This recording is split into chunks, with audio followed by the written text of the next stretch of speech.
Achieving a gorgeous grin from home isn't a total mystery with Bite Clear aligners. Just don't be surprised if all of your sleuthing friends start asking, "What's your secret?" Begin by ordering your at-home impression kit today for only $14.95. Bite Clear aligners are doctor-directed and delivered to your door. Treatment costs thousands less than braces. Plus, they offer flexible financing, accept eligible insurance, and you can pay with your HSA FSA. Get 80% off your impression kit when you use code WONDERY at Byte.com. That's BYTE.com. Start your confidence journey today with Byte. Acast powers the world's best podcasts. Here's a show that we recommend. What is The Briefing Room? It's a behind-the-scenes look at how the criminal justice system works and the lives of the people within that system. If you love true crime, well, these are the real people who do the job every day of making sure justice is served. Hi, I'm Detective Dave. I'm Detective Dan. Together, we have decades of experience in local law enforcement, a profession that we think is often misunderstood. So we're going to explore how to do it right, and we won't shy away from when it's done wrong. These are stories you'll hear nowhere else. Unique, frank, and unvarnished. From the team that brought you Small Town Dicks, this is The Briefing Room. Episode 1 drops on August 30th. We'll meet you in the briefing room. Acast helps creators launch, grow, and monetize their podcasts everywhere. Acast.com.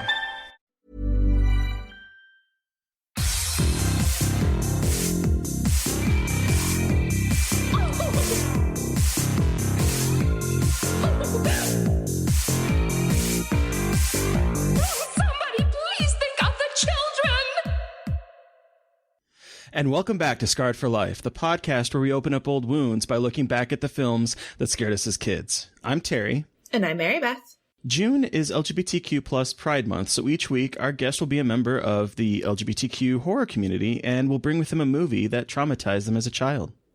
This week, our guest is Dax Ebaben. He's a film critic and writer whose works can be found at Bloody Disgusting and on our own Gaily Dreadful. Welcome to the show, Dax. Yay. Hey, y'all. Hi. Hi. How are you holding up? How are things going? Oh, you know. Boy, do I. Just great. I'm really excited. This is like the only thing that was getting me through my day, especially today. Aww. I mean it. No, I really mean it. No, it's been a really weird couple of days. Yeah, we're recording this. This is not being filmed that I know of. What's this camera doing here? Oh, I mean, wow.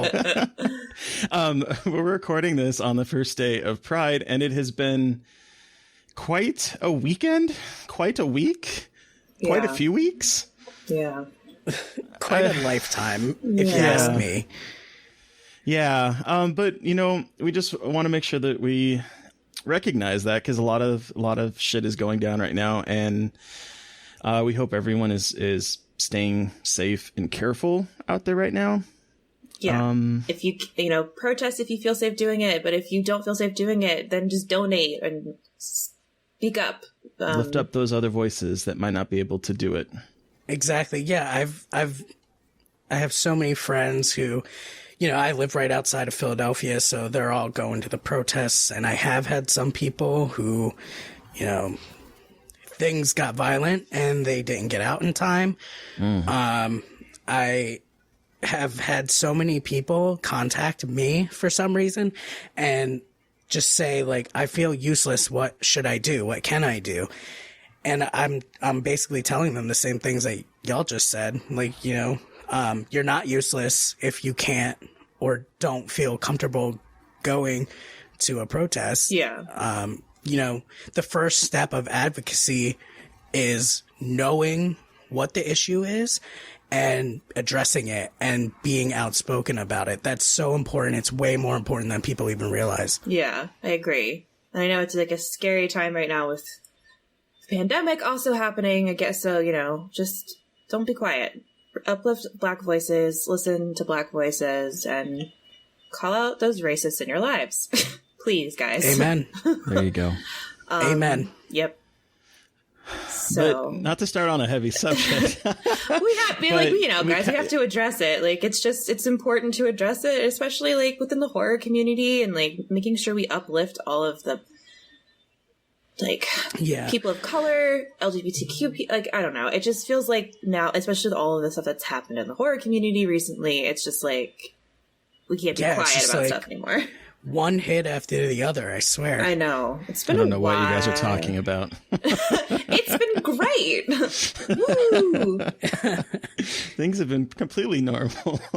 That's because you're in the Midwest and no one can reach you. As I was telling Mary Beth before we started recording, shit's getting bad when even the Midwest is rioting and protesting, and there's a curfew in Omaha, and they're just it's chaos out there everywhere. And that I can tell that this is a little different than normal. I mean, we just had the president militarizing the military. So, I mean, like talking about deploying them. So it's something else. But before we, get too heavy, how did you get into horror, Dax? Nice little segue there, I know, but how do you? Great segue, Terry. I have never seen a more beautiful segue in my entire life. So speaking of racism, how I got into horror was. Speaking of it, Dax, how'd you get into horror movies? So I was actually trying to think about that earlier today. I know. For Gaily Dreadful last year, I wrote a little bit about. Yes. Thank you so much. Beautiful. Yeah, that took a lot out of me. I can imagine, and I'm so thankful you did it, though. And that was the edited version. Like the original one was like way deeper, and I was like, I can't like put that out to people. But my therapist was like, you can and should, and I was like, girl, no. I love her though. Oh, she's the best. She's gonna be listening to this because she's a horror nerd also. Oh my god. Shout out. Hi, Dax's therapist. Yeah, she's the greatest. I don't know if I can say her name or not, but she knows what her name is. There you go. She knows. We know who you are. Growing up, I think a lot of people probably, I know I heard Sam Weidman earlier on your podcast when I was listening. He said he was really drawn to covers. I can definitely say the same for me. Mm-hmm. I wasn't allowed to watch horror movies, and yet I did. So, Yep. Yeah, because my older cousins, they were a lot older than me. They're like 20-something years older than me. So they would be in charge of watching me sometimes when I was a kid, and they liked horror movies, so that's what we watched. And my mom was mad about it, but, here I am. Look how I turned out, Mom. Pretty darn good, I'd say. Yeah. Thanks. Yeah, and also, like, horror movies just kind of go hand in hand with, like, punk music and hardcore music. Oh, yeah. Yeah, and that's, like, how I grew up. I was, like, cool. Always at a show and stuff. And yeah, I was going to say, you're pretty big in the punk scene, aren't you? Big. First of all, I'm not big anywhere. I'm 5 feet tall. But, I'm very into it. Yeah. I will always, I listen to tons of pop music. Like, I would say I'm like super into pop music, but, growing up, punk music and hardcore especially, like that was my thing. And I'm still always at hardcore shows, when shows existed. So do you remember what your first horror movie experience was? Yeah, so I was thinking about that too. The first movie that I can remember seeing in a theater was the underrated classic, The Haunting, 1999. Oh. That's the first one I remember. Underrated classic, huh? Listen, I almost picked that just to subject you to it. Yeah, no, I mean, listen, it has problems. I'll give you that. No, it's not great, but I love it. I do too. I 100% do too. Yeah, we're around like the same age too, right? Like I'm 28. Yeah, I just turned 20. I just turned 27 a couple days ago, actually. Oh yeah. Oh my gosh. Happy birthday. I forgot. Thanks. Yeah, sorry, I forgot about you. That's okay. That's okay. There's a lot happening. There's a lot of things going on. Yeah, and then I remember also seeing The Others in the theater. Yes. Oh. Yeah, but that was a couple years later. So in between, I don't know. I know I definitely saw like The Sixth Sense at some point. I remember seeing Signs in the theater. That was Signs horrific fucked to me me. up. Yeah, right? Like, I'm very afraid of aliens for some reason. I think that's why. Say, that has to be it. Well, stupid story time. My 5th grade teacher, for some reason, like, played the radio broadcast of War of the Worlds and, like, told us it was real. And he, like, had this thing in the middle of the room that, like, projected, like, space stuff all over the walls. So, like, the lights are out. I'm 10 or 11 years old. There's people screaming on the radio, and he's like, "Oh, this is happening right now. We gotta, like, get ready." And I'm like, "I'm afraid." What the fuck? I know. I should probably sue him, right? That's upsetting. That is very upsetting. Yeah, so I think that's why I'm afraid of aliens, but Signs definitely did not help. Okay. It seems like there's always, like, a generational thing for being afraid of aliens, because, like, mine was back in the 80s with Fire in the Sky, 80s, early 90s with Fire in the Sky. So, like, it seems that just, there's always that one movie that sticks out. Yeah. Yeah, I've never seen that because I'm scared. I cried. Like, you know how bad The Fourth Kind is? I cried when I saw it. I was a full-grown adult when that came out. I don't know if I've seen that one. I don't think I haven't seen it either, but fine. I also didn't see it because I'm scared. I was scared of aliens and it looked too scary. That one isn't found footage, That's when I is was it? younger. I don't think it's not really found footage, but I haven't seen it, so I can't really speak to it exactly. It's like a weird mix. Like, it's partial found footage, but mostly it's like a narrative film. I mean, it stars Mila Jovovich. Queen. Oh, yeah. I know, right? I love her. Yeah, she couldn't even save it, but it's all right. She really tried. She tried. She put in her best effort. So how did you get into writing? I actually didn't expect you to ask me that one. I like to keep things fresh. Well, growing up, I always carried around a notebook. Like, I would just Me write too. all the time. You did? Yeah, same. Me too. Why are we all nerds? That's a good question. I mean, I grew up playing Dungeons and Dragons, so my nerdity was pretty much guaranteed. Oh, you might win. But yeah, I carried around a notebook. I wrote a lot of, like, poetry, and, you know, I always played music. Like we talked about before, I was very into punk and stuff, so I was always in bands. So I would write a lot of lyrics. Oh, cool. But yeah, even from the time I was like, I think I started carrying around a notebook when I was maybe in 4th grade. So from then on, I always had one, and what I wouldn't give to have those still. Oh, I know. In like a fit of rage, I like threw them all out. Like one day on a whim, I was like, it might have been like 6 years ago. I was like, why? Because I kept them all the way throughout, when I started college and everything. Yeah.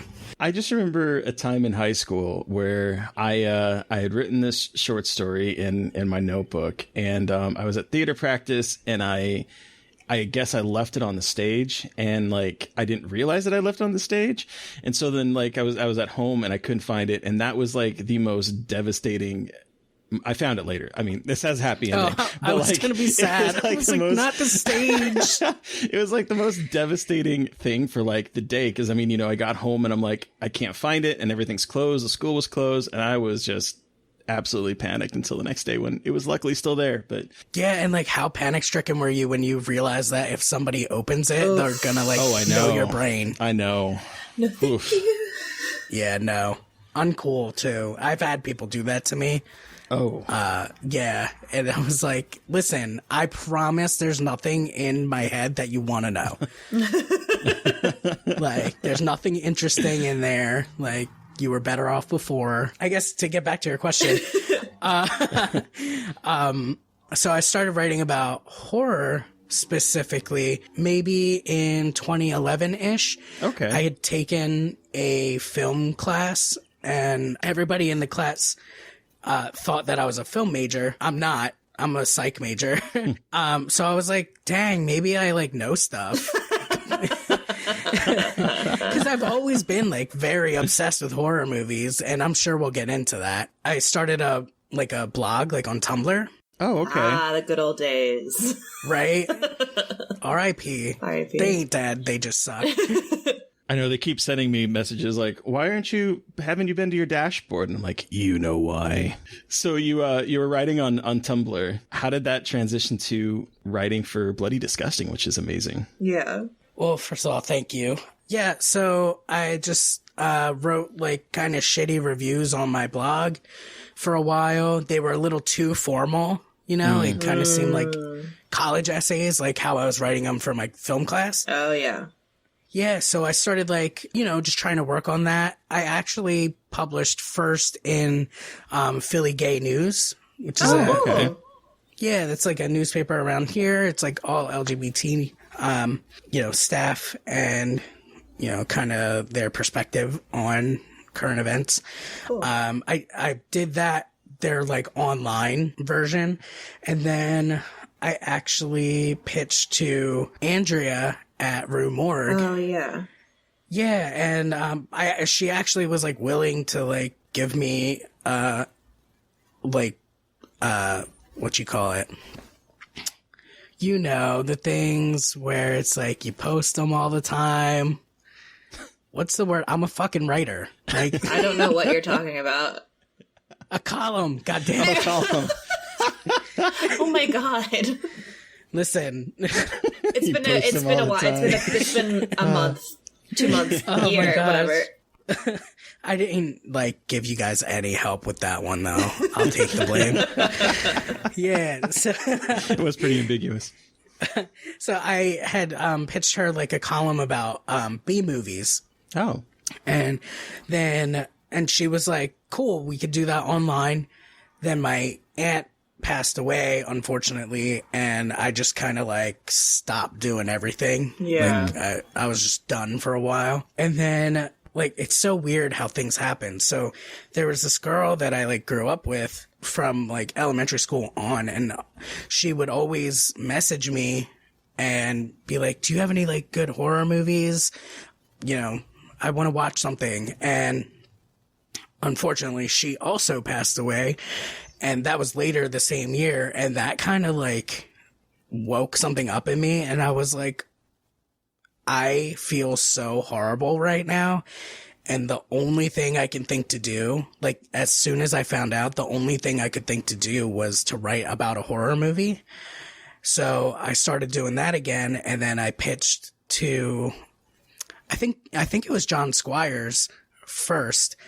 And he was kind of like, hey, these are pretty decent. You know, let's post something like of a video on demand kind of review. Mm-hmm. And just kind of went from there. You know, I was harassing Brad for like a long time. He's probably very glad that I stopped. He's a good guy, though. Yeah, he's awesome. Oh, yeah, they're both great. I can't thank either one of them enough. So, Terry, do we want to talk about what we've been watching recently? Heck yeah. Cool. What have you been watching recently? Okay, well, listeners know I've been digging through my stack and of like backlog. And so the movie that I watched this weekend, one of them, is a movie that is called The Dorm That Dripped Blood. It's also known as Pranks, and it's also known as Death Dorm.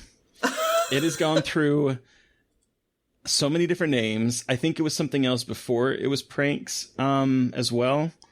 And it's a movie that was put out by Synapse, and it's restored from a cut that was thought to be lost for 35 years. And so the cut that they have on the Blu-ray is called Death Dorm, not the house, the dorm that dripped blood. And like, it's a very low budget film. It's a 1982 slasher, and it's by two people that saw Friday the 13th and were like, oh, let's do one of those. Cool. And it was filmed primarily on 16 millimeter film, and it's very dark and grainy, and it's definitely low budget. There's a lot of people just sort of walking around and then getting murdered. But it's about this, it takes place over Christmas, and this group of 4 people, instead of going on a skiing trip, are helping tear down or like renovating a building before, or getting stuff out of a building before it gets renovated in like a few weeks or something. It's a really kind of nebulous setup. But in the span of like 3 minutes, one of the girl's fathers gets his face bashed in with a nail bat. Her mom gets garroted, and then she gets placed behind a car and run over. This is all within like a 3 minute span, and that's in the first 17 minutes of the film. Wow. And yeah, and it's it uses night and dark very effectively. The lighting is very sparse and naturalistic. I think that's probably because they were filming on the weekend at night, so like they didn't really have a whole lot of time to set up shots, but it kind of works in its favor. It has a very unexpected ending. Okay. I will just throw that out there. It is not like any other slasher ending I think I have ever seen. Did you enjoy it? It was good. It's definitely low budget. Okay. I kind of lost the track of all the characters because a lot of times they're just like walking around, and I was like, what? Where are they going now? But it was okay. It wasn't as bad as I was afraid it was going to be. But and the ending is just, I think the ending is kind of worth it, at least for a watch. Okay. I have a question. Yeah. So I've heard of that movie before. Could you not watch it for like 35 years? Because I've never seen it, but I didn't know that you couldn't see it. Well, I think there was like a VHS cut and like maybe a DVD, but I don't know if there was a DVD. I know that like they like edited it down substantially because it was on the Video Nasties list for a while, and they had to cut stuff out to revert to not get an X rating in the United States. So like I think that with all the editing going on, that they thought that the original cut of the film that wasn't edited was lost. Does that make sense? Yes. So I think it was. I do see on Wikipedia that it was available on DVD in the US under the original title Pranks. Interesting. Yeah. Yeah, interesting. I didn't know that. And like I think this cut restores like 4 or 5 minutes that were cut from it. Oh, that's a lot. Rad. Yeah. Was this like sitting on your shelf? Yes, it's been sitting on my shelf. I don't remember why I ordered it. Maybe they were talking about it on Shockwaves, but like I have so many Blu-rays on my shelf that I'm just trying to like finally get through. Don't we all? Yeah. And then the new movie I watched that I really, really like, that's will be out by the time this episode drops, is Shirley. I'm so excited for Shirley. I'm so jealous. I want to watch that real bad. Comes out the 5th, and I really recommend it. It's about June 5th? Yeah. Yeah, so like it'll this be Friday. out. That's exciting. Yeah, and it's really good. It is about Shirley Jackson as she was writing Hangsman? I can't remember. Well, I really should know. I don't know how to read, so I don't know. I can write, but I can't read. Yeah. Don't ask how it works. I just talk into stuff and then it writes stuff happens. Yeah. No, I'm actually glad you guys were vamping because I could just find it. It's a book called Hangsaman, and it was her second book that she was writing, and she is married to a man that's a professor in this town of Bennington, and it follows. She's played by Elizabeth Moss, and it follows a newly married couple played by Logan Lerman and Odessa Young, who Logan Lerman is trying to... I forgot about him. Yeah, I know, right? Sorry if he's listening. Oh my god, that'd be so funny if Logan Lerman was listening to our podcast. It's like, shout out to Scott for Life that didn't know where I was. Yeah, so he's trying to work at the school that the husband teaches at, who was played, by the way, by Michael Stolberg. Yes, the dad from Call Me by Your Name. And he is... He fucking made me cry. I don't like him. Well, he's an asshole in this, let me just tell you. But like, yeah, so they end up moving in with Shirley Jackson and her husband, and all of a sudden, Rose, the young wife, is giving up school to be a caretaker around the house, and Shirley Jackson and Stanley Hyman, the older married couple, are like viciously antagonistic toward each other and then like loving toward each other. It has a very weird feel where it's like, it feels kind of like a ghost story without any ghosts. Ooh. Like they're sort of like the music is so horror movie-esque, and it really accentuates the tension in it, because it's a very tense movie, even though it's all about dialogue and about verbal like altercations. And it's really good. It's feminist as fuck, and I really can't wait for people to see it. I'm so excited for it. Yeah, I can't wait. Who directed that? Josephine Decker. I don't know if I'm familiar with that. She did this really person. awesome movie called Madeline's Madeline. That was really bizarre but amazing. So no, I've never heard of it. I'm going to put that on my list. Good. So I'm very excited to see what she does with Shirley, because I love Madeline's Madeline. I think you will love it, Mary Beth. Hell yeah! It's really good. And it kind of feels a little witchy in parts. Like, yes. You're like giving all the right words. You're like Elizabeth Moss, guy from Call Me By Your Name, ghosts but no ghosts, witches. And I stand a vicious bitch, and man, Shirley Jackson is a vicious bitch in this, or Elizabeth Moss. Yeah. Yes, I love her. Vicious. Like, she just knows what to say to like tear people down. I love and hate that. Yeah, right. It's like, don't do it to me, but right. I like to watch it on movies, but like not in real life. But yeah, that's what I've been watching. What about you, Mary Beth? So, okay, for my birthday, I marathoned all 6 Paranormal Activity movies. Yes, you did. And it was glorious. Yeah. It was a glorious day. I was like, my birthday is here. 27 is a useless age. I'm stuck in quarantine. Everything's awful. What can I do to make myself feel less awful? It was watching Paranormal Activity 1 through 6, and also my boyfriend making me steak. But oh yeah, I watched all 6, and it was actually really fun. Yeah, I loved it. It was so fun, and I mean, I already really loved Paranormal Activity 1 through 3. I hadn't seen 4, 5, or 6. And I didn't realize there were 6 of them. Yeah, there's technically there's actually technically there's a seventh one, but it's a Japanese like kind of sequel, but not really. It's like not within like the canon of the movies, but it's called Paranormal Activity 2: Tokyo Nights, and it's a Japanese basically the Japanese adaptation of Paranormal Activity. Oh. It's actually called 2 Paranormal 2 Activity. Sorry. Tokyo Drift. Tokyo. Yeah. Oh my god. So sorry. Are you? That's a deep cut. I appreciated that. But anyway, I really enjoyed it. The only one I didn't really enjoy was the 4th one. And the 6th. Which one is that?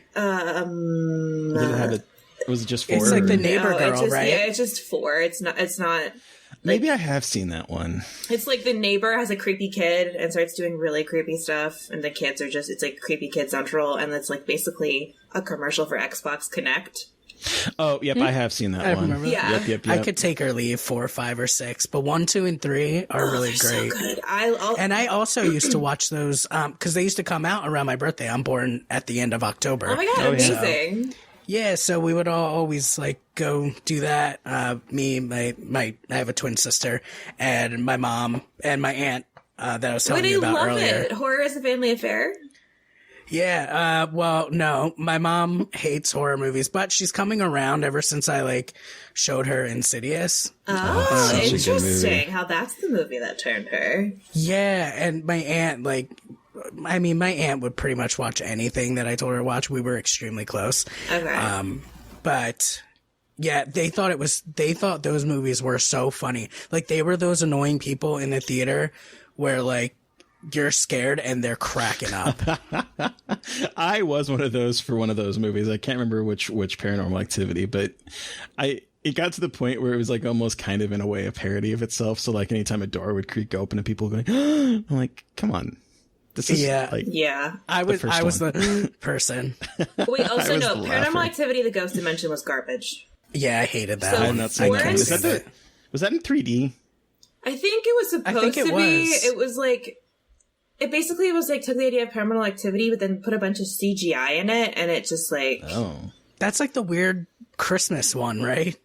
Is it during Christmas? There's like, I feel like I remember a Christmas tree. I think it is a Christmas tree, and it's like this. The thing I got obsessed with when I was watching these movies was were the houses. Yes, same. The houses were always unique. Like they definitely featured in on the story. From what I remember, They're too fucking big. They're huge. Like how are they? Huge. So in the first one, it's like I guess he's like a stockbroker or something, but she's a student. Yeah, well, and like I just feel like with every installment, the house got crazier and crazier. Well, except for the fifth one. I think the fifth one was more like an apartment, but with like there was a lot of like very extravagantly big houses, and I have a lot of feelings about how these are like these perfect, beautiful houses that represent the American dream, and then like the domestic is just completely obliterated throughout the entire film, which is very interesting, and I have a lot of thoughts. But I never thought about it that way, but you're right. It's like they feel all safe because they're in the suburbs in these gigantic houses, and the ghosts, or I guess demons, Toby's like, nah, bitch, I'm here. Yeah, I think it's so fascinating. But that was a very fun thing I did for my birthday. That rules. I know, it was great. And then I also, literally 15 minutes before recording this podcast, I finished a movie called Webcast, which is a found footage movie. Surprise, surprise. It's on Amazon. It's on Amazon Prime, and I heard of it, and I just like kind of like popped up on my feed for Amazon Prime, and I decided to watch it. It is a fucking found footage British folk horror. What? And it is the best. Yes, please. I know. So I have a couple of bones to pick with With this a movie, name like though. Webcast? The name Webcast. I know. I was just thinking that. The name, it has, there's like a little bit of a webcast aspect to it, but it's not like about really live streaming, and the cover is just completely ugly and not representative of at all of what the movie is. I'm looking at it, and this is a cover I would have just kept scrolling past. I need to see. It's so weird, but it's so good. It is found footage folk horror. Wow. Let me take a look. Oh, boy. It is a terrible cover. That's real bad. I'm almost like wondering if I'm looking at the wrong thing. You're not. So the film is about this girl, Chloe, and her friend Ed, who are making a documentary about the disappearance of her aunt, Amelia.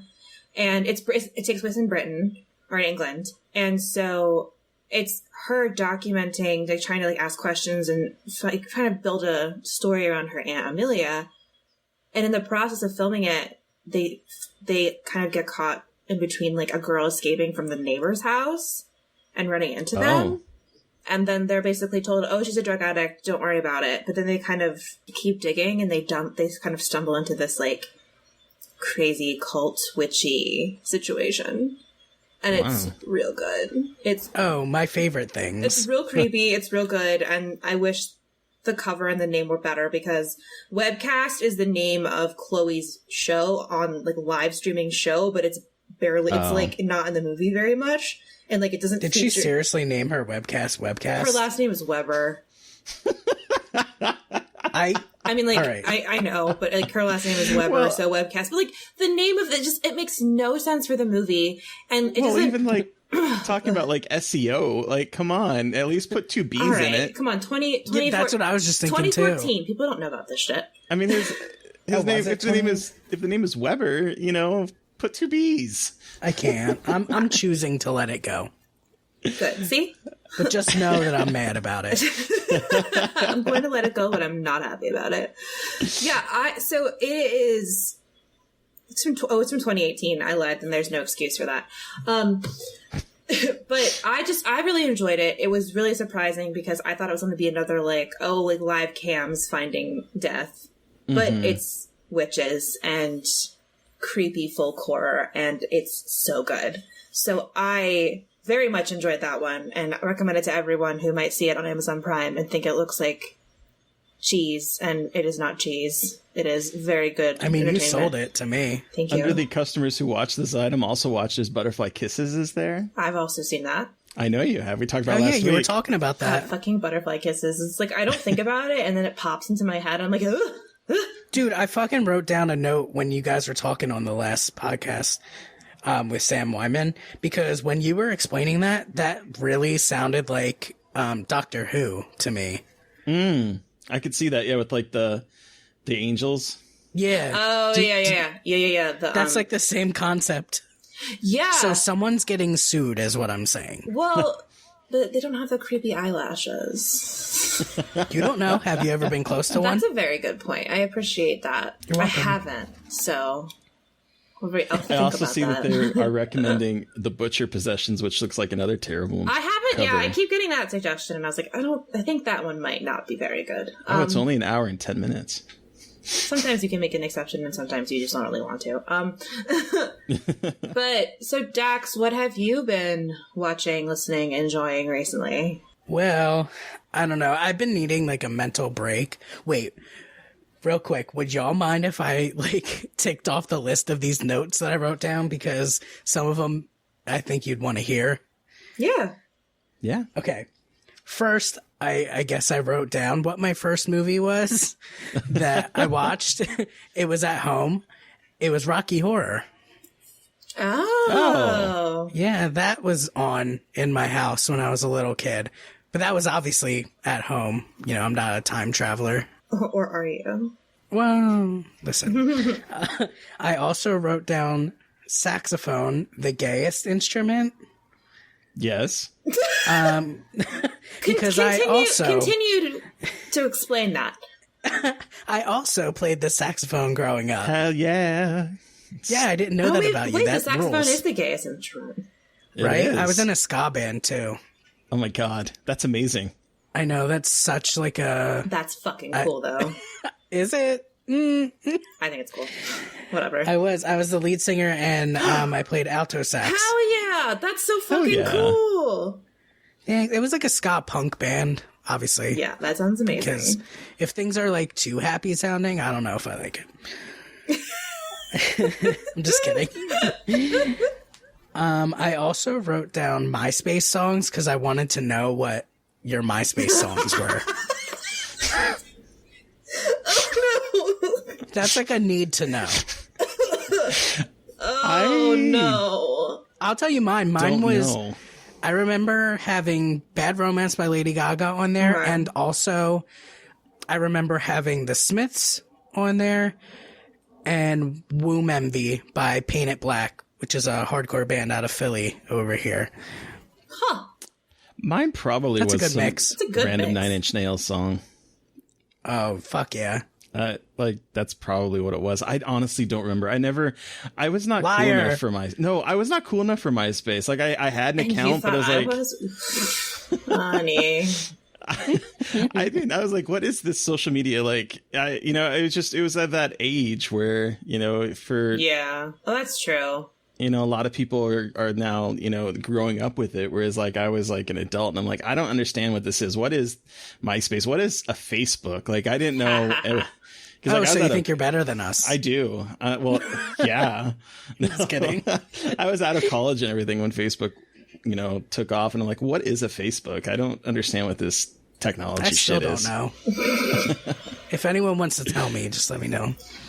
My MySpace song was either Hello Seattle by Owl City. Okay. I don't know that one. Oh boy, Owl City was my shit for a very long time. I'm trying to think, what was their big song that like Fireflies, right? Yeah, Fireflies, I was yes. like super into them. I was really into them before That's a they good were song. cool. Wow. After my You're so hipster cool. heart. So cool. And then I had Sufjan Stevens Oh yeah. Fuck yeah. and Andrew Bird. Let's cry together. Literally me sitting at home on my computer weeping, but not really understanding why I was weeping at Sufjan Stevens. Like, knowing in my heart that it was sad, but like not kind of getting it. His little whisper ass voice Ah. gets you every time. It's like, just say what you're saying. To be alone with you. Wait, Yeah. Sufjan, are you here? Sufjan? He's here. I summoned him. He has possessed my corporeal form, and I am now speaking for Sufjan Stevens. Oh This my interests god. me. This podcast is off the chain right now. We have lost control. I'm sorry. It's my fault. I love it. My last note was just simply, I love May. I remember watching that as a kid, too. That was very inappropriate. I can I imagine. still need to see that. You really do. Dude, it's so good. And Anna Faris, like, she was my favorite part of that movie. Oh, Anna Faris. I just, I love that whole thing. Underrated actress. For real, I love her so much. Yeah. Okay, so what have you been watching, Dax? Oh, right. I'm so sorry. I, like, really needed to know your MySpace songs. I was thinking about it all day. I appreciate I that. wish I knew. We're just going to go with 9 Inch Nails for you. That seems pretty plausible. It was either that or, like, I mean, this shows you the quote-unquote range. It was either that or it was a Matchbox 20 song. I fucking love Matchbox 20. Oh my God, I would die for Rob Thomas. Oh my God, I would too. There was one time we went to go see him in concert, and like I tweeted, "I'm here at the Rob Thomas concert." It was his solo tour, and he's like, "Well, glad you're here." Wrote back, "Is like, oh my God, I love this man." Did you die? I did die. I was like, ah. Oh my gosh. Yeah, love him. Happy little gay boy. Yeah, so I haven't been watching a lot of horror movies, unfortunately, just because I've needed kind of like a mental break. I like that makes total sense. Yeah, like my like go-tos for horror movies are like really heavy for some reason. Oh yes, yeah, me too. Like make me sad. Oh yeah, yeah, I love that shit. Yeah, it's like my thing. So I just watched all of Todd Solondz's, like, not all of them. I watched Happiness, Life During Wartime, and Welcome to the Dollhouse, a classic. Do y'all like those movies? I've never seen any of them. Really? Yeah. Oh my gosh, they're so fucking weird. What's his name? Todd Solondz. I don't know if I'm saying his last name correctly. I hope I am. But those movies are so weird. Happiness is on a lot of like most disturbing lists, or it used to be, like in like 2011. Philip Seymour Hoffman's in it. That's all that matters. Wait, can you repeat the title one more time for me? That one is Happiness. Happiness.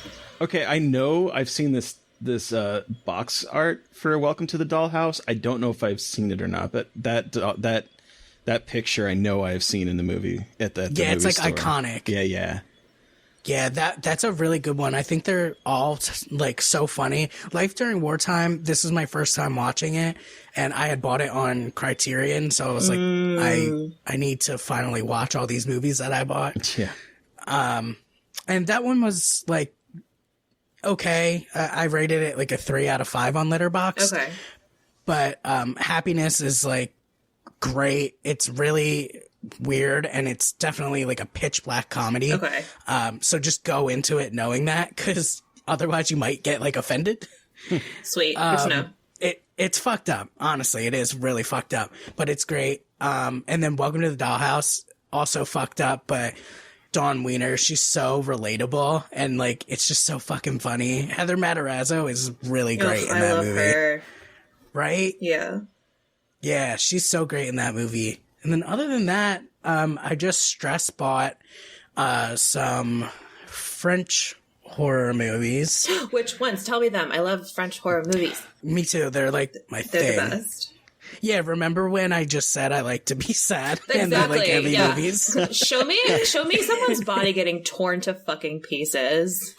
Yeah. So I know I just bought Calvaire. I've never seen that before. I've never seen Calvaire, but I want to. Yeah, I had to buy it off eBay. You don't like it? No.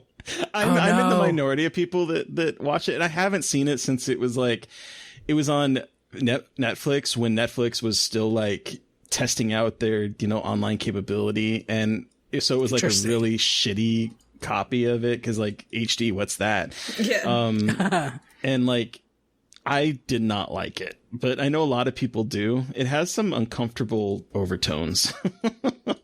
I've heard that. Which, I mean, it's a French, extremity film. So, yeah, exactly. But like, that's the beauty of those, is they're so like divisive or divisive, however you say it. I want to say that the Horror Queers covered it. I was listening to a podcast like within the last, I don't know, 4 or 5 months, and it might have been them, and they're talking about it. I was like, yeah, I remember this movie, because it had that awkward dancing sequence where all the men are just all of a sudden dance. Yeah, I know they talked about it on Faculty of Horror. I can't remember which one, but yeah, it was one of the podcasts One of those. One of those. I'm really curious to hear your thoughts though when you see it. Oh, for sure. Yeah, I'll definitely let you know. Because, yeah, I've heard it's very, like, there are weird overtones to it. I try not to know too much about the stuff before I watch it. Other than that, what else? There was one called, I don't know how you say it. Is it like Shaitan? Sorry. Yeah. Is that how you say it? I'm not sure. Yes. It translates to Satan. Yeah. Basically, if he's in a movie, I'll probably watch it. I wish that I did not watch Irreversible. I think we talked about that before. I haven't watched it yet, but I feel I feel like I should though. I don't know. I always tell people, I'm like, it's a really great movie, but I very strongly wish that I had never seen it. Yeah. Because it is like beyond triggering. It's like, it'll etch itself into your brain. And I know I'm just selling it more. I was gonna say, but keep going. That's Gaspar Noé, right? Yeah, it is. Yeah. I think I might be a stan of his. I didn't know. Congratulations, I don't know. Guess. Yeah, I don't know if I am or not. Like, I the movies of his that I like, I really, really like Climax. Ugh. No? I understand, though, honestly. Climax it's not for me. I've seen it twice, and it's still not for me. I get it. Yeah, his movies definitely aren't for everybody. There are some that, like, I loathe. Like, I really, really disliked Enter the Void when I saw it. Okay. Also, I have, like, motion problems, so it wasn't the easiest for me to watch. Which is going to be interesting later. Yep, I was going to say. It's a good segue to what you brought today. Yeah. So, what film are we talking about today, Dax? What have you brought with you? Oh, I was supposed to bring one. Oh, shit. Well, that's you guys don't want to talk to me? Bye. Have a good night. I thought you just wanted to talk to me. I thought you said you listened to this podcast, Dax. Come on, I thought you knew. I thought we were on the same page. Listen, I might have lied. I don't know. No, I brought The Blair Witch Project. Awesome. So for those of you who are unfamiliar with the Blair Witch Project, one, go watch it, and two, the Blair Witch Project is a fictional story of three student filmmakers, Heather Donahue, Michael Williams, and Josh Leonard, who hike in the Black Hills near Burkittsville, Maryland in 1994 to film a documentary about the local legend known as the Blair Witch. The three disappeared, but their equipment and footage is discovered a year later. Bum, bum, bum. I'm so excited to talk about this movie. I know, when I told Terry that I finally, like, decided on that one, he was like, Mary Beth is gonna freak out. I'm so excited. Okay, so tell me about when you first saw the Blair Witch Project. How old were you? Where were you? Paint us a picture, if you can remember. Yeah, so when the Blair Witch Project came out, it came out in 99, right? 1999. Yeah. I would have been about 8 going on 9 years old. So I was way too young to see it in the theater. Although I did just tell you that my cousin took me to see The Haunting, so I don't know. The same year. I don't remember the first time I watched it. Okay. So the Blair Witch Project is one of those movies where it was like all the hype made you think you watched it. Yeah. It definitely was one of those. Yeah, so I remember being like a little kid. I was a latchkey kid. So I was in latchkey and this girl who was my age had seen it. And like every single day I would make her recount the entire movie to me. Oh my God. I remember being that person. I felt like, in retrospect, I feel bad for her, but she did it. She was happy to tell me. So shouts out to Melanie. Yeah. So like that's like my first experience with it, but then I don't remember the first time I actually watched it, but let me tell you, when I did, I was shooketh. And I was shooketh before. Like do you remember like there was that Scooby-Doo like documentary on Cartoon Network, and it was like the Scooby-Doo project, and it was like a spoof. I don't remember that. Oh my God. What? Yeah. So I was afraid of that. I was afraid of the commercial for that. Why? It's fucking Scooby-Doo. But it was a scary commercial. No, I it's just valid. recently watched It's it. creepy. Yeah, and they were like running through the woods and screaming, and I was like, what is happening? I'm gonna watch I was this afraid of now. that. Yeah. So yeah, needless to say. Wow. So do you remember like specific, what about it terrified you when you finally saw it? Do you remember? Yeah, I don't know. Like, the whole atmosphere of this movie it's just so good. It's like, you really feel like you, the viewer, are out in the woods with these people and you're just so desperate, like, to get home, and you know, like, you probably never will, and you're out of resources, and you're just, like, arguing with each other. Yeah. You can just feel the tension. It's so good. Yeah. I agree with And that. stressful. Yes, it's so stressful. So I first saw this movie, I think I was like 10 or 11. So I watched it at my dad's house. I went with him to pick up his wife, and she was like, why is she in the car? And he's like, oh, I wish I would have the Blair Witch Project. And so this movie actually has a very special place in my heart because I am from Maryland. I live in Maryland. Burkittsville, Maryland is 45 minutes from my apartment. Oh my God, I didn't even fucking think about that. So I grew up in Annapolis, so really close by. So I'm from Maryland, born and raised. So like Burkittsville is like very close by. And so that added this level of fear because I went camping every summer. But the thing is, like, I went camping every summer as a Girl Scout in like the woods in like northern part of Maryland. But because it was the woods of Maryland, I was convinced the Blair Witch was coming to get me. Like, I almost didn't want to go to camp. Well, obviously. I wanted to go to camp. And like with this creepy, like, it was like this camp was like in the middle of nowhere, and there's this weird like abandoned like chimney in the middle of a field.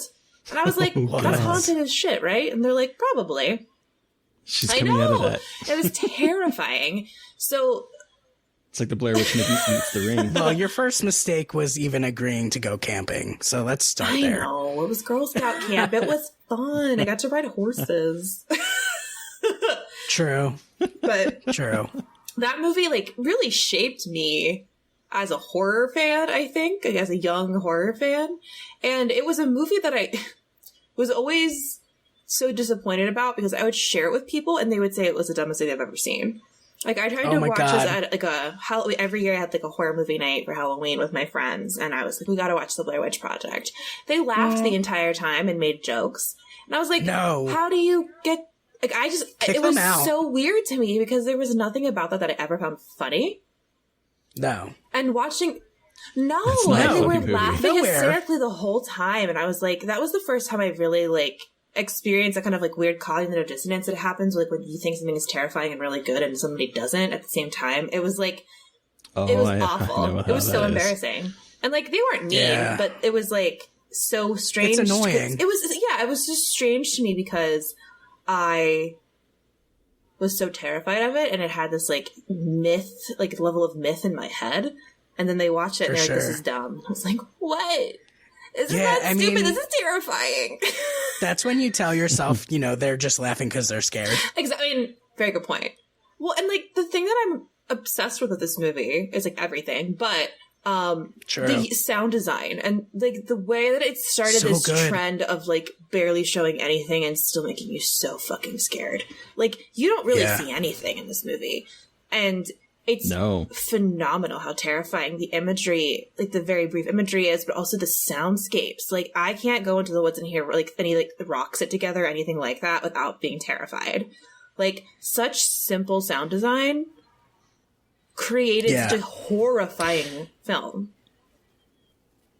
I that's one of the notes I took watching it this time was I made sure to put on my headphones, so I was like in their noise canceling, so all I could hear was the sound of the movie, and it really it's what I really noticed this time around watching it, is that it really puts you in that mindset of like any kind of like branch creaking or like even the laughter that happens at one point. And the kids, the little kids. Yeah.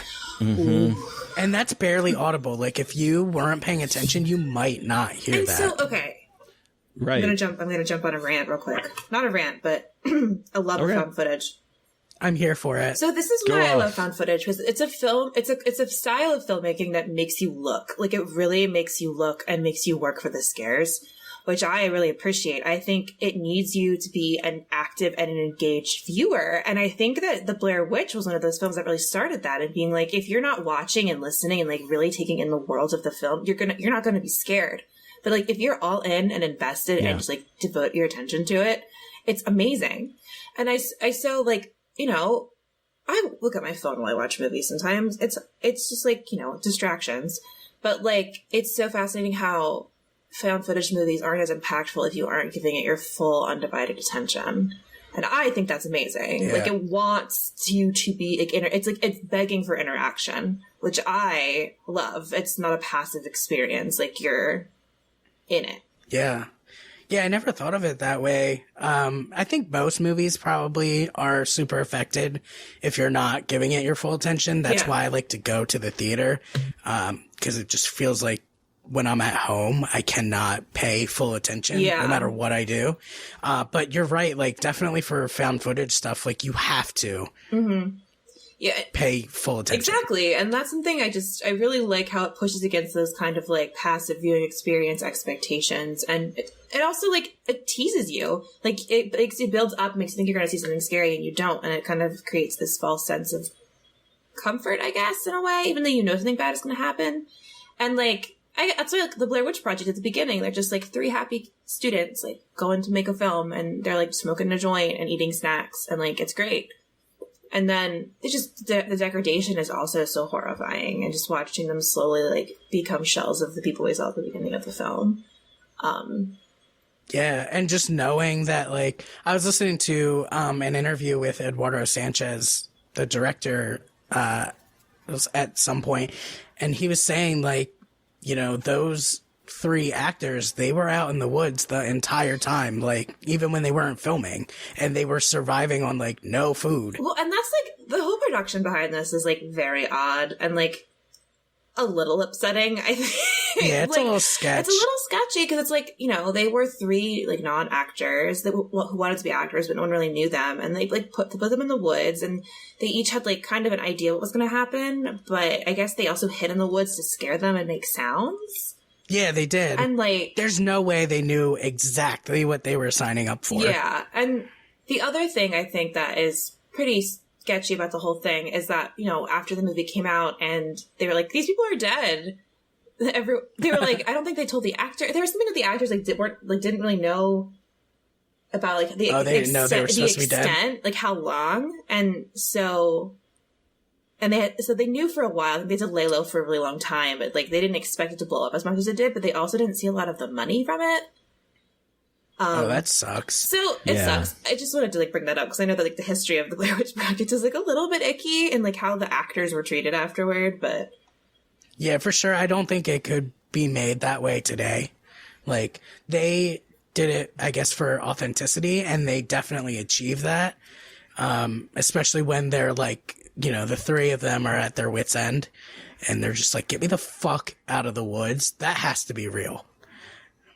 It felt there's an authenticity to that. It felt real. Absolutely. Even watching it this time, it's like, they just want this to be done. Yeah. And then I heard, kill them already. They want to be out of exactly. here. Yeah. And I heard that like the 2 guys like really didn't like Heather, like in real life. And they were kind of picking on her. I don't know. I've heard the how same true thing that too. is. I do wonder like what is like a rumor and what is true, but yeah, suffice to but say, I've heard when she was if you're out there in the woods, that has to be a rough dynamic. Yeah. You're the only woman and there's 2 guys, and it's I've like, heard when she was like actually like that scene where she's like crying, when they're screaming at her and she starts crying. I heard that was like real, like she was like upset, but I don't know. I didn't really look into it too much, but I have heard that, and that was upsetting. Definitely couldn't go down today, that's for sure. And nor should it. I don't necessarily think that was right. I like the end result. Like, I like the movie. But, you know, probably don't like psychologically torment actors. I don't know. Yeah, it's usually a pretty good call. Yeah, I don't know. I don't make movies. Which scene did any scene in particular really stick out to you? Like, watching this film again, Terry and Dax? Like, or any that stuck out to you, like, at any point when you've seen it. Well, I kind of want to go back to when I saw this movie because I want to know because you were an adult, right? I was 18 when this came out, and here's the thing, children. At the time when I was 18, internet was not as big of a thing. I mean, it was in some places, but in the middle of the country where we were, in Nebraska, it was not as huge of a thing. And so I remember, here's what I remember. I remember hearing about this movie, and I remember them being on, like, people talking about it and it being considered real at the time. And so I remember that too. And when it debuted, before it debuted, there was a show that was on Sci-Fi. Yes, the documentary called The Curse of the Blair Witch, and it was a documentary about the history. This turns out fictional history of the Blair Witch, but it was made. Have either of you seen it? No, I haven't. So it was made like a 1990s documentary. So like they had people pretending to be police that were talking about the missing filmmakers. They had fake news reports of the people being of the filmmakers that have gone missing. They had stock footage of like journals from like back in the 1800s, where like they went back to the beginning of the mythos of the Blair Witch, and they presented it as a 45-minute documentary about the history that was leading up to the Blair Witch coming out. And so like they even had it where it was like they showed some images from the Blair Witch Project, and they were like courtesy of Artisan Entertainment. Like everything was like made incredibly well that it felt really real.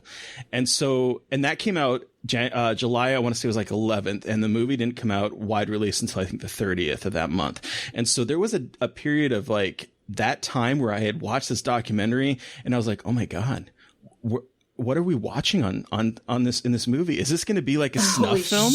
Because like everyone was talking about how, they haven't been found, that this footage was found. They had like the documentary dug into how they found the footage and how it was buried under sediment and ground where like it had not been how it had not been touched for years, and there's no way that it could possibly be there.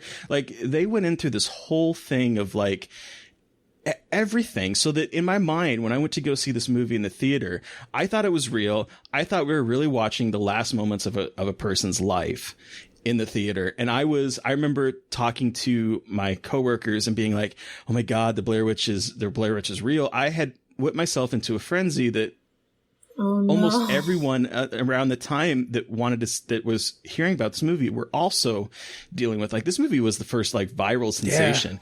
It used internet for like in such an interesting way. That website's still out there that has like on it.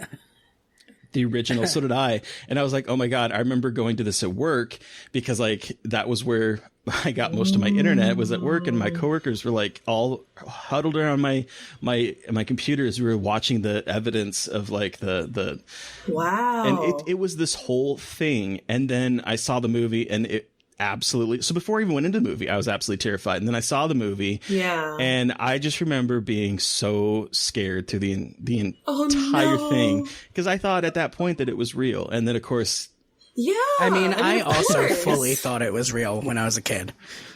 Like, and probably the first time I saw it, I thought it was real too, because I had to be like a young teenager the first time I saw it. Yeah, I fully thought it was real too. So that's something I wrote down, is like the marketing for this movie was crazy good. Oh, yeah. And there's no way it could be replicated today, because like the moment anything gets out there, it's going to be instantly fact checked, but at the time in like the late 90s, that didn't happen. Like, it didn't exist. And so you have this website that's purporting to be real, and there's all these flyers that are passed around. Like, I know that they passed around at film festivals, but I didn't know anything about film festivals at the time. I just remember seeing the poster of, do you know, the missing, and the pictures of the three filmmakers, and like, have you seen them? And like, that's so good. They had the message board on the Blair Witch Project website where people could go on there, and like, it was asking, have you seen, Heather and yada, yada, yada. And it had created this zeitgeist in my mind of like absolute terror.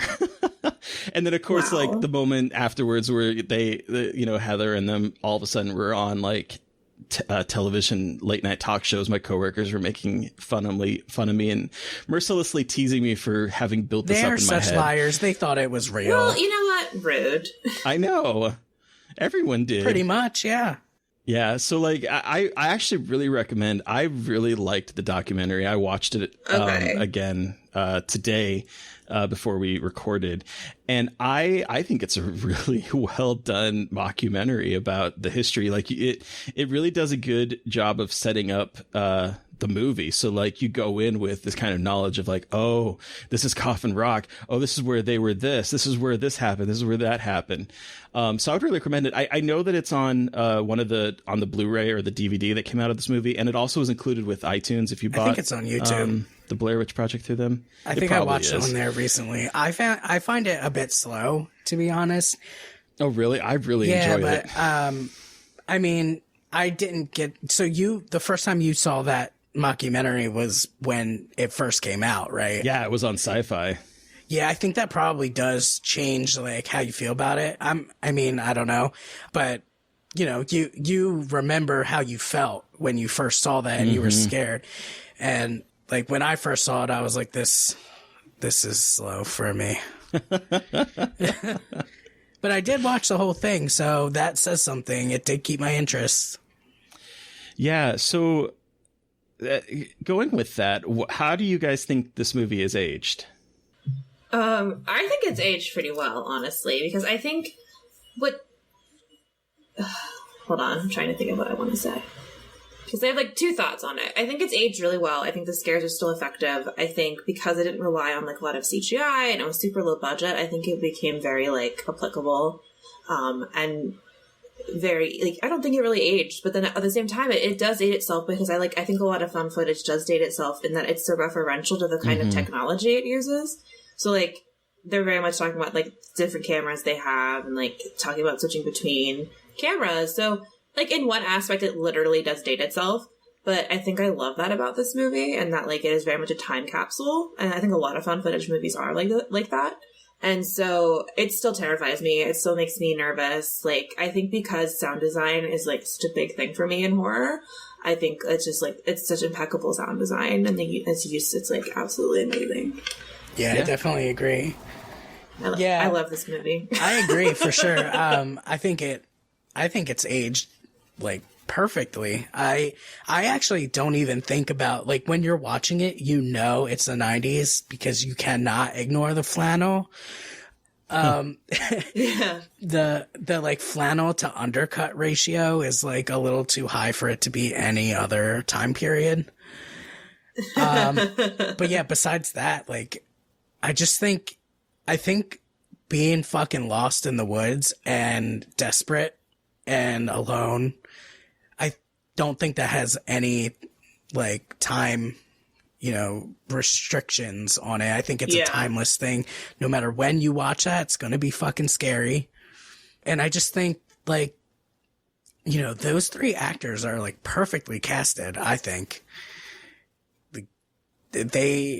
Yeah, I liked, and the dynamic between the three of them is really interesting. It is. And I think they definitely capture it really well. Yeah, and it definitely, like, even if you were to think, like, oh, it's too dated, oh, it's too this, too that, they are so good in those roles. And, like, you really feel for Heather. Yeah. Like, no matter when you watch it. I want to write about this at some point. I don't think it was her fault. No. Justice for Heather. I don't think so either. Oh, no, not at all. So yeah, Terry, what do you think? Yeah, I want to know. It's been like, a little quiet over how there. do you think it aged? Uh-oh. Hot take. No, I don't really have a hot take on this. I will. There's a couple things. One, and again, it's because of the time period that was filmed in. The fact that it is so not high def at all, except it's like on a big screen TV for me when I was watching it. It was kind of hurting my eyes. Just from a practical perspective of it, because like everything is so it's very grainy and it's very like shot on video. So it I get has that. like, and when you combine that with the very, very shaky camera movements, I had a headache by the end of it. I'm not going to lie. Yeah. And it made me sick to my stomach. Yeah, dude, when I was watching it, I was like, did they fucking add shakiness to it? Like, I don't remember feeling like this the first couple times I've seen it. And I mean, I remember this is maybe the second, maybe the third time. I think it's the second time I've seen this movie, because I saw it in the movie theater and then I don't think I ever saw it again. Really? I've seen this movie so many times. Yeah, me too. And so like it was an experience to watch it at home, but I honestly I don't remember. I was not sick in the movie theater. I don't remember my eyes hurting in the movie theater, but it did affect me this time watching it. Like, I have some friends that are very like motion sickness, like they can't watch movies like this, and I've never had that issue, but I felt ill by the end of it. Yeah, me too. And I like deserved it, because one time I tweeted, like, this is a couple years ago, I tweeted, is Blair Witch Project really that shaky, or are you just weak? And I was just kidding. I was just kidding, but I think I did it to myself. Thrown. I was gonna say. I was like, man, I'm the am weak just one that now. weak, Dex. Thanks for bringing it up. Dude, me too. I had to take Dramamine, and it wasn't even the end of the movie. It was like midway point, and I was like, oh my God. I really had to. I was like, oh no, like, this is terrible. But like I said before, I think the sound design is amazing, and it especially as I was wearing headphones this time, it like it really kept me on edge, especially the night scenes. The night scenes I thought were, yes, the night scenes are horrifying. Just the idea of like them in this tent, and you know that it's sort of like the way I feel about movies where someone is out in the middle of the ocean, where it's like there can be an attack coming from any direction. You're not having to just worry about in front of you and behind you. It's like in front of you, behind you, underneath you, about like the fact that they're in this tent and they can't see what's going on outside, and then the creaking of the branches and the kids laughing and like the ominous noises, and then later when Josh is yelling in pain. Oh yeah, that's so scary. Yes. Those scenes are very effective. I will say that when she's running through the woods and she's like, what the fuck was that? I really wanted to see what the fuck was that, because oh my God. Okay, I was going to bring this up because like that is like the most terrifying moment, but I still want to know what she saw. So I heard that you were supposed to see, and something happened, and they couldn't like make it work, or they couldn't afford it or something. But I heard you were supposed to see like, the Blair Witch. I would have liked that, because I guess my one critique of this film is that it does rely, for me, a little too much on not seeing something. I think that this movie was incredibly effective with the sound design, like I said, the sound design and the making you strain to see something. Like, I remember even this time I rewound that scene where she's like, what the fuck was that? And I'm like, am I supposed to see something? And I ended up rewinding it again. So like, I appreciate that, but I do kind of wish that there was that moment, you know what I mean? That one moment that like will jolt you out of just waiting for something. It's like the jump scare that never comes. Yeah, that's true. Fair. Yeah, that doesn't bother me, but that's definitely, fair to say and want. Have you guys seen the new Blair Witch? Yes, I was going to bring that up. I was curious what people thought of the new Blair Witch. Yes, I have seen it, and I hate it. I like it. I love it. Okay. Okay. I really like it. I'm not used to being in this position. Please, I want to hear everything. I think, one, I'm like obsessed with how found footage uses technology, so it was really cool to see how they played with cameras. I wish they did more with the drone. Yeah, I did like the drone. That would have been so much cooler if they did more with the drone. That was the one thing I did really like, the drone. Yeah, so I think that was, from that perspective, I liked it a lot, but I also thought it was pretty fucking creepy, and I kind of liked how it dug a little bit deeper into, like, the mythos and, like, what, like, explanations, kind of, like, why they couldn't find their way out. So I did have a question about that, because, like, I really wanted to watch Blair Witch, the 2016 sequel, before we did this. I just didn't have time. But I kind of remember, was this like one of the things, like maybe aliens? Because I was just thinking that. No, I don't think so. Oh, I totally thought that because remember the lights like shine through the house, shining through the house. Yeah, like it kind of. I didn't get that. Oops. And like the kind of like the time dilution of like, you know, people getting lost in time. Kind of like it kind of was like I remember thinking walking out of the theater when I saw it, I was like, so is the Blair Witch an alien? Dude, I totally thought they were going to go that route. And like we were talking about before, like when I saw those lights, I was like, no, not fucking aliens, not aliens. You're not doing this to me. That was a one time in that movie that I was like super scared. I was like, oh, they're going to bring aliens out and they're already in the woods. I'm upset. But no, they never really like explained that. I should rewatch it because I do not remember that at all. Yeah, like I said, I haven't seen it since the theater, but I remember walking out of the theater thinking, is this an alien movie secretly? Yeah. Okay. Interesting. I don't remember thinking that. I just remember really enjoying it because I think my bar was so low. Like, I'm going to be totally real here. I think I was just like, there's no way. And I left like, okay, that was actually pretty cool. So, and Adam Wingard did it. Yeah, I do love him. Yeah, I love him too. Boy. It's so funny because like last night I did tweet out, I was like, what do people think of the sequel? And the myriad of responses kind of like equates to our little chat, because like Ryan Larson loved it. Joe was like, the only sequel I acknowledge is the second one. I don't like that one either. Remy Oliver at Be Free Whenever is like, I absolutely loved it. Johnny Donaldson's like, fine, didn't hate it, didn't love. Some people were like, this movie is the best. Raina JFC Doomblade, she was like, it's one of the most underrated horror movies for me in the recent memory. And it's just like, it was so funny in like quick succession. I was getting loved it, hated it. It was okay. Yeah, and then Brad, like, Brad from Bloody Disgusting, he like famously said it was like one of the scariest movies of all time. Yes, he sure did. And people give him such shit for that. That is so funny. I thought it was pretty scary. I thought it was too. It got on my nerves. Time. Oh, interesting. Yeah, okay. You know that, I don't know if you remember, but they do like I'm standing right here, and like the jump scare thing so much that one of the characters literally says like, would everybody please stop doing that?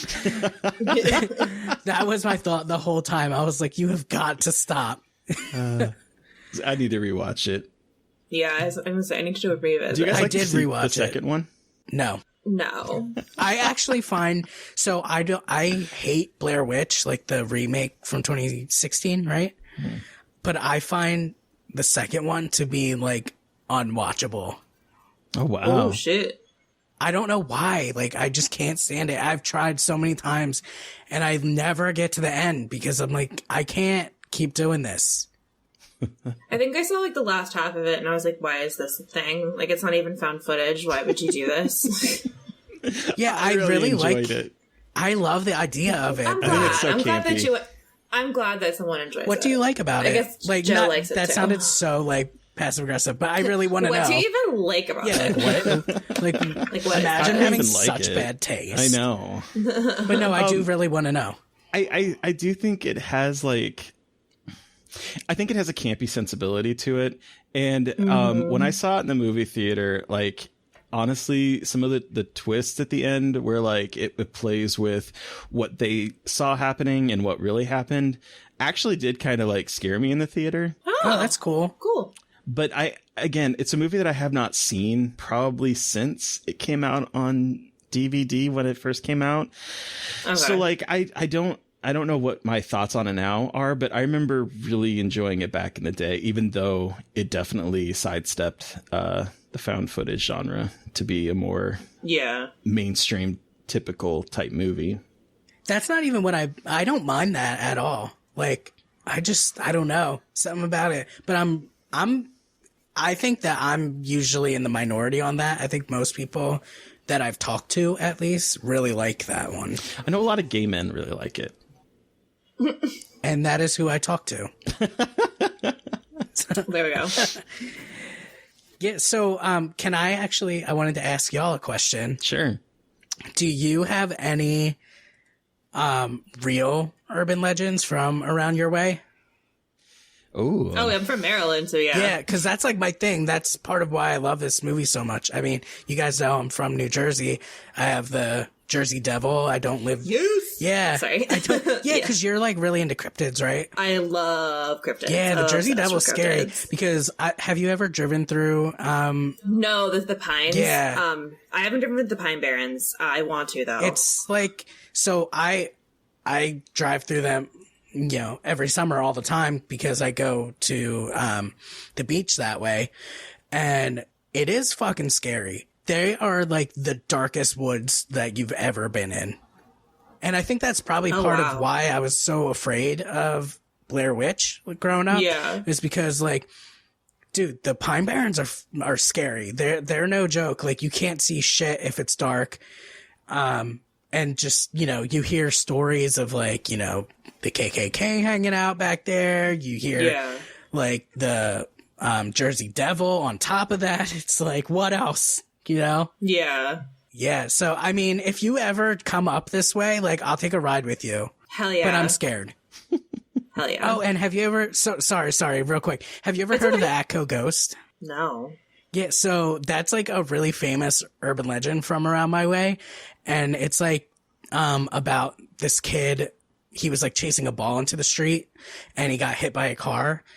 And if you knew what street it was on, it actually doesn't make any fucking real sense because it's like a dead end. And the house that he was supposedly like in was like really close to the end of the street. So I don't know how he would have gotten hit, but whatever. You're supposed to like drive to the end of the street and turn your car around at like midnight, of course, like when it's dark, and then turn off your car, but turn on your headlights, and then you'll see him. Yes. Like, so my older cousin, who, as I'm telling you these stories, is seeming less and less responsible.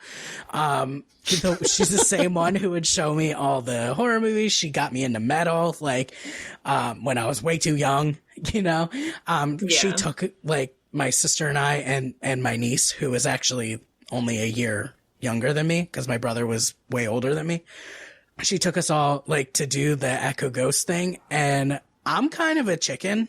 Like, so you wouldn't think that, I guess, to look at me. But I still like get scared of stuff sometimes. Like, ask me about Toni Collette on my fucking ceiling. I couldn't sleep for like 3 fucking days. But yeah, so when she took us to see the Echo Ghost, my sister and my niece got out of the car. We must be like 10 years old, like at most. Mm-hmm. And I sat in the car with my eyes closed, my hands over my ears, screaming the lyrics to I Want a Hippopotamus for Christmas. Because I was scared. I was shook. Wow. Yeah, I just wanted to tell you about that real quick. But yeah, please tell me. I want to hear all the urban legends and cryptids. There's a bunch in Maryland, but I think the one that's really freaky is the Goat Man of Prince George's County. What is that? He's half man, half goat that like roams the woods. No. That reminds me of Donkey Lady, but I don't know if that's real. So there's that one. We have like a Chesapeake Bay monster. What's that? Supposedly. There's the Chesapeake Bay monster, Chessie. Chessie. Chessie. That's such a cute name. Yeah. Lives in the Chesapeake Bay, which is like Annapolis is right on the Chesapeake Bay. So I remember Chessie. hearing about that one. That sounds familiar, but I have no clue what it is supposed to be. Yeah. It's like the version of Loch Ness, right? Yeah. Aww. It's just like a giant plesiosaur swimming in the bay. Cute. As one does. Oh, it does. And there's a lot of like haunted asylums in Maryland and haunted plantations. But mostly haunted asylums. I refuse to do that. I don't fuck with that stuff. I don't fuck with that either. I don't want to find out. It's fine. You can keep it to yourself. Yeah, I like kind of want to know, but then mostly I'm like, I could just fucking watch it on YouTube. Like, Yeah, I was like, I don't need to know. It's fine. I've seen too many found footage horror movies to know what happens when you go into abandoned asylums. So it's like, you can just keep your secrets. Yeah, we have Penhurst Asylum, like, near me. Yeah, you do. Yeah, I'm not going there. Like, I don't care if it is. Oh, fuck no. I want to go there with like a tour, not like a breaking in myself. And like I love that kind of shit because I don't believe in it. So like I love it. I know you don't, and it scares the shit out of me. It makes me so nervous. But here's the thing: I don't believe it either. I'm just scared. Like why? Like for what? I don't know. Like there's a place in Iowa, the Villisca Axe Murders, and there's like a house where they like do day tours, and then you can also schedule like an overnight sleep at the place, so you can like apparently experience the ghosts that haunt it.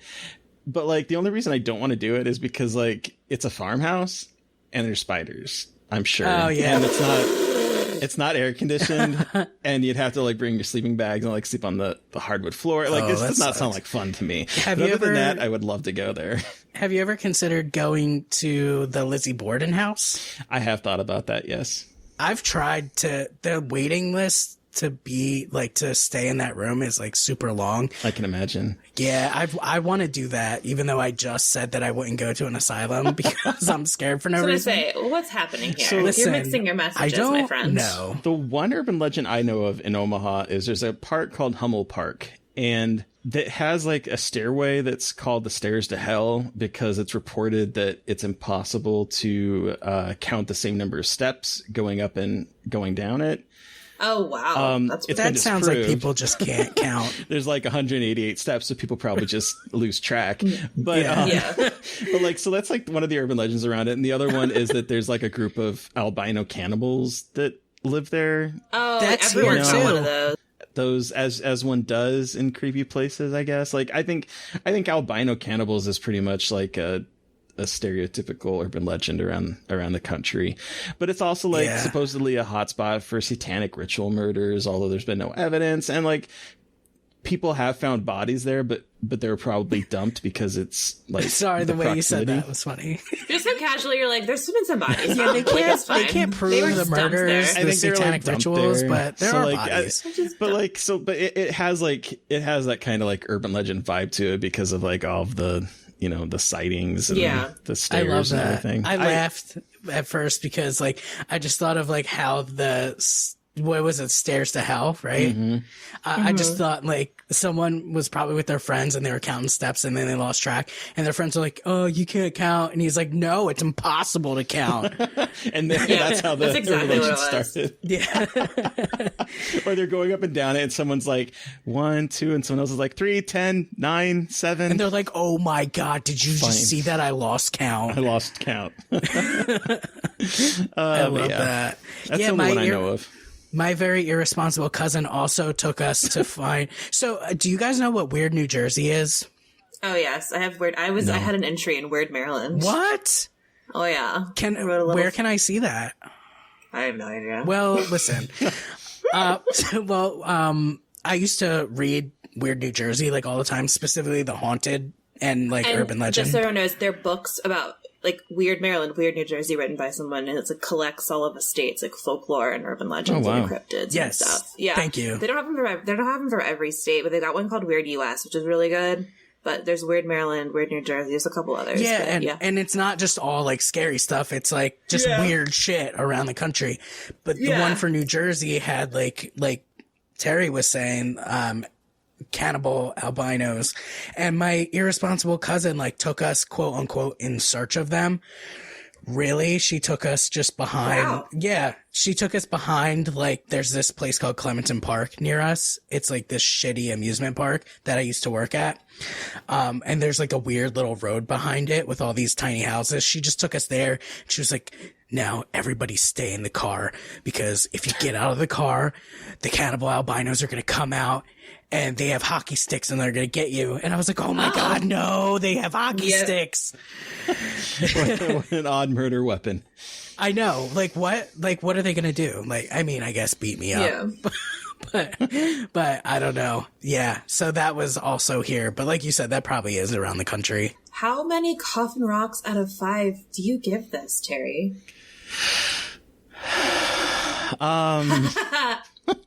You know, I think I give it,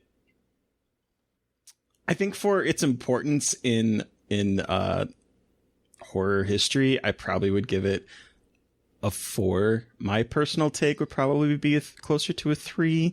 I think it's good. It just, like I said, it kind of made me ill this time watching it. And I honestly, I do kind of wish there was that one jump out kind of scare moment in it. But that said, I think the ending in the house is still absolutely Oof. effective.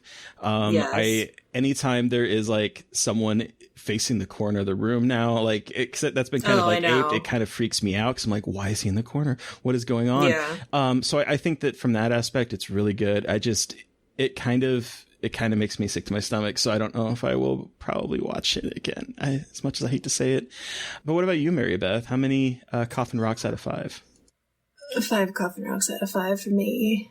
I have talked at length about how much I love this movie. I just think it's like really important marker for how the horror genre shifted. Absolutely. But also like gave a template for people to express fear after post 9/11 too, because found footage didn't really become that big again until after the September 11th terrorist attacks, and it's become like a much more prevalent thing now. And I think it just gave us a really interesting template for storytelling and like the idea of constructing truth.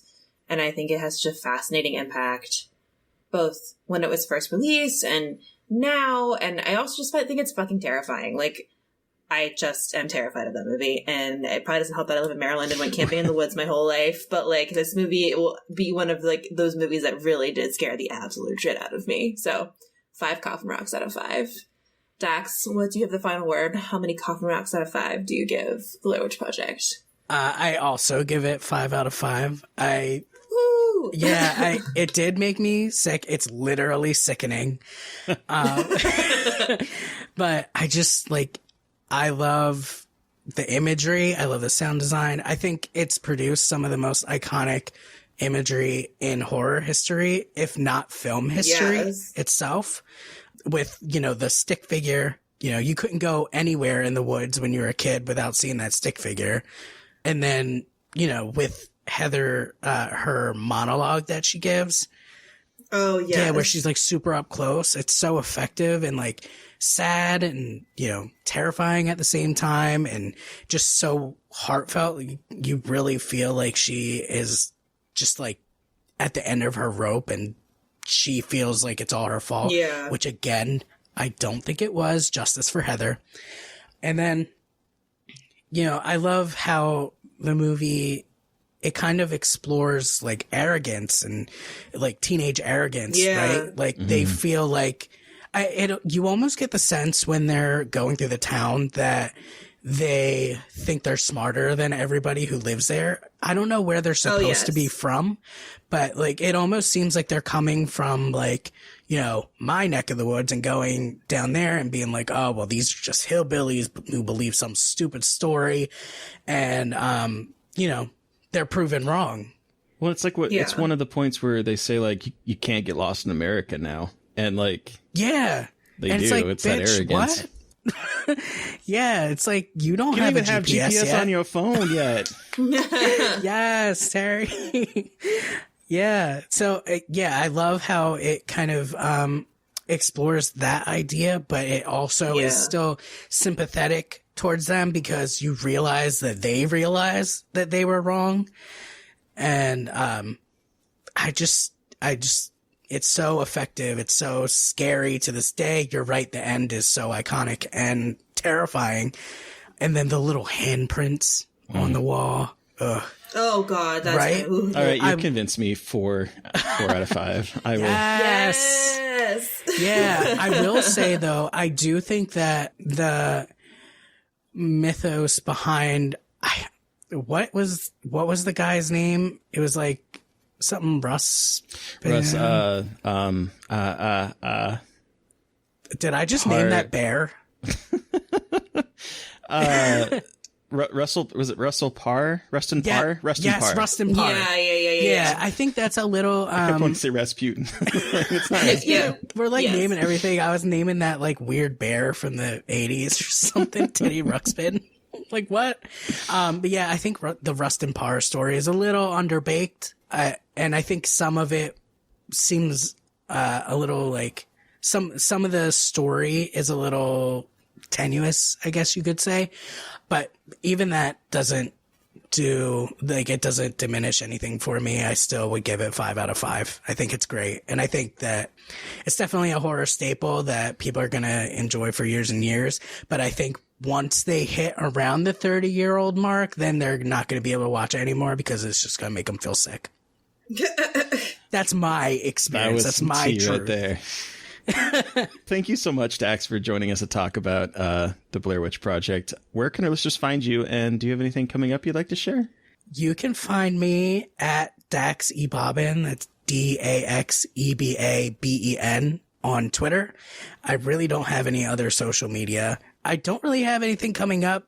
Just, whatever I decide to give to you for Pride Month. Sorry again. And other than that, I'm trying to write when I can. I'm so busy with school. Like I'm still, trying to finish school, and, also the world is ending. So my brain is kind of, yeah, valid. Yeah, it's been totally so valid. Hard for me. You both probably understand. I mean, I truly don't know how either one of you, like, I look at how much you guys push out all the time, like how much content you're always writing, always like promoting things, always like, you always have fresh content like on your website, Terry, and then Mary Beth, I always see you have stuff for Nightmare on Film Street. I'm just like, how do they do this? Because you both work. I know that you do. I have no life. I don't know. Yeah, I don't do a lot of other things besides watch horror movies and write. But I get so tired, like just from working, like my brain. It's exhausting, especially now. I've had a harder, and we've talked about this before, but I've been struggling with the writing process. Every day is a new struggle with the writing process. So it's not just me. No. Oh, absolutely. I was supposed to have my Shirley just review done 2 weeks ago, and it's not. I haven't even started it. So exactly. Oh, you're just busy like doing another fundraiser and like get out of here.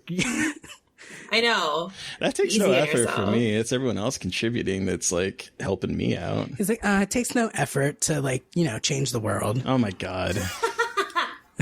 All right, back on track. Sorry, I'm just so impressed by both of you. Like honestly, and I'm so like happy to be here because like I don't write a lot and I don't really like have any projects to promote or anything, but like I've always like wanted to be on your show. I listened to it like I was telling you before. I just love you both. I'm so glad like to have you both in my life. Like I just like especially crying in the club. Like Terry, like the other day, you don't have to put this like in the podcast. I just want to say like, like the other day I was like in a very bad way when I contacted Terry, and just I'm so thankful to have both of you where I can reach out, and I consider you both my mentors and I consider you my friends, even though we don't really know each other. But that's what this podcast is for, though, to get to know people. Yeah. I just thank you. That's all. Dax. I really super appreciate both of you. You're making me cry, dude. Thank you so much. I appreciate you a lot. Yeah. Thanks. I didn't do nothing. I'm just dumb on the internet. Aren't we all, though? Aren't we all just fucking dumb on the internet? It's regular basis around here for me. Yeah. Okay. So, listeners, you've heard from us, but we want to hear from you. What was your experience with the Blair Witch Project? Are you a lover or are you a hater? We want to know. So you can send us an email at scarredforlifepodcast@gmail.com, or you can follow the podcast on Twitter at scarredpodcast. You can also follow us on Twitter. I'm at Emily McAndrews. I'm sorry. And I'm at Gaily Dreadful. Like I said, don't forget to follow us on Twitter. Mary Beth doesn't know how to do the end because it's only been 30-something episodes, and she just keeps winging it for fun. That's a new part of the outro, by the way. I think that was the end. Please don't forget to review, rate, and subscribe. Thanks, everyone. Yeah, Stay safe out there. You just admit all your flaws and then just leave it to the listener to like do something with it. Yeah. Well, thank you to everyone for listening. Please stay safe out there. But most importantly, stay creepy. Until next time. I broke Terry. Won't somebody please think of the children?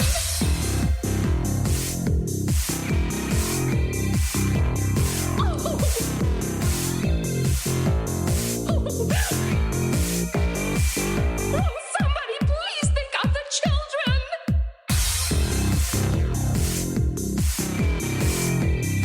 Oh.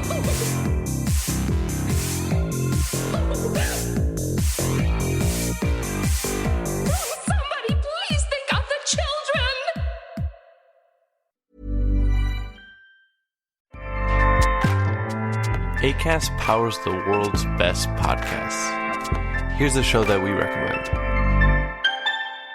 What is the briefing room? It's a behind-the-scenes look at how the criminal justice system works and the lives of the people within that system. If you love true crime, well, these are the real people who do the job every day of making sure justice is served. Hi, I'm Detective Dave. I'm Detective Dan. Together, we have decades of experience in local law enforcement, a profession that we think is often misunderstood. So we're going to explore how to do it right, and we won't shy away from when it's done wrong. These are stories you'll hear nowhere else. Unique, frank, and unvarnished. From the team that brought you Small Town Dicks, this is The Briefing Room. Episode 1 drops on August 30th. We'll meet you in the briefing room. Acast helps creators launch, grow, and monetize their podcasts everywhere. Acast.com.